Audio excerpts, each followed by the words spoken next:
சென்னை ஆவடியை அடுத்து திருமுல்லை வாயிலில் உள்ள தனியார் திருமண மண்டபத்தில் டாஸ்மாக் விற்பனையாளர்கள் மற்றும் பணியாளர்கள் நல சங்கத்தின் சார்பில் மது ஒழிப்பு உரிமை மாநாடு நடைபெற்றது. இதில் மதுவை ஒழிப்போம் என்ற கோட்பாட்டின்படி அனைத்து டாஸ்மாக் மதுபான கடைகளையும் மூடிவிட்டு டாஸ்மாக் பணியாளர்களுக்கு மாற்றுப் பணி வழங்க வேண்டும் என வலியுறுத்தி தீர்மானம் நிறைவேற்றப்பட்டது. மாநாட்டிற்கு பின் செய்தியாளர்களுக்கு பேட்டியளித்த சங்கத்தின் கௌரவ தலைவர் பாரதி, டாஸ்மாக் மதுபான கடையை முற்றிலும் ஒழித்துவிட்டு அதில் பணிபுரியும் பணியாளர்களுக்கு மாற்றுப் பணி வழங்கிட தமிழ்நாடு அரசு ஆணை பிறப்பிக்க வேண்டும் என்றார். மேலும் பாட்டிலுக்கு 10 ரூபாய் கூடுதலாக பெற்று அதில் ஊழியர்களுக்கு ஊதியம் வழங்கும் தமிழக அரசு தனது போக்கை மாற்றிக்கொண்டு டாஸ்மாக் ஊழியர்களை பணி நிரந்தரம் செய்ய வேண்டும் என்று அவர் கோரிக்கை விடுத்தார். மதுவை ஒழிப்போம், மக்களை காப்போம் என்ற முழக்கத்தோடு இன்னைக்கு தமிழ்நாடு டாஸ்மாக் விற்பனையாளர் சங்கம் இன்னைக்கு சென்னையிலே விற்பனையாளருக்கு உண்டான பணியாளருக்கு உண்டான உரிமை மாநாட்டை இங்கே நடத்தி கொண்டிருக்கிறோம்.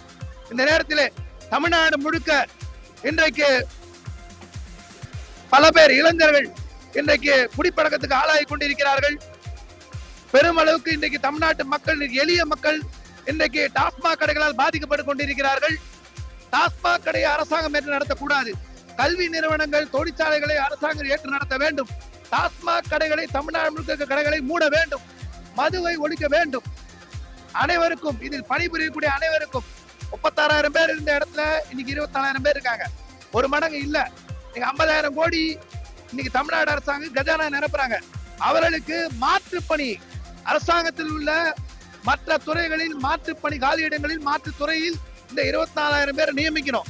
இவர்களை பணியந்திரம் செஞ்சு இஎஸ்ஐ வசதி கிடையாது, பிஎஃப் வசதி கிடையாது. சம்பளம் 23 வருஷம் வேலை பார்க்கறவங்களுக்கு சம்பளம் 10,000 கூட தாண்டல, அடிப்படை சம்பளம். ஒரு மோசமான சூழ்நிலையில நீங்க வாழ்ந்துட்டு இருக்காங்க. நீங்க தமிழ்நாடு முழுக்க காலி பாட்டில் திட்டம் என்ற பொருளில அவர்கள் மீது பணிச்சுமையை திணிப்பது என்பது நடக்குது.